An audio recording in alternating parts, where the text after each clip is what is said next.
Now that we understand what templates are, let's talk about how they are created. Templates are created using 5 different modes in UE2 Rigify. Modes become available as soon as you select a source rig. Your source rig is the rig that you create in Blender or the rig that you import into Blender that has the skinned mesh attached to it.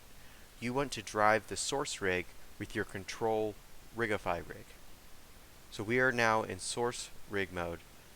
Let's go over here and let's switch to edit meta rig mode. In this mode, you can add new bones, you can adjust their positions, and you can also adjust their roll values.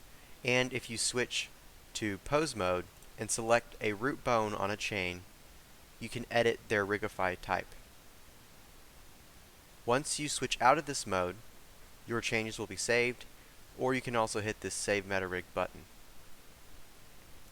If we go over to FK to source mode, this mode builds a mapping between our source rig and the FK bones on our Rigify rig.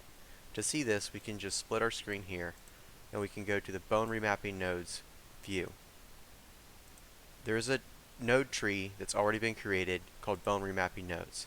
If we take a look at this, we can see that these nodes are the relationships between our FK bones and our source bones.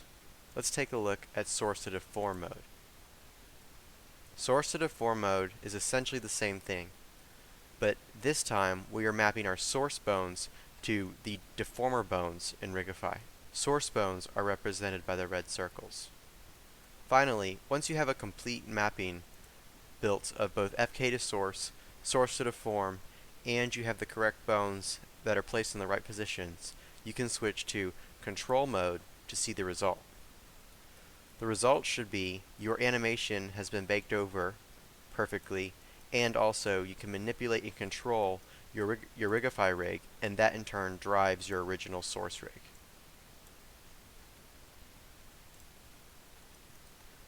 Now that we understand how modes work, let's dive into making our own template from scratch.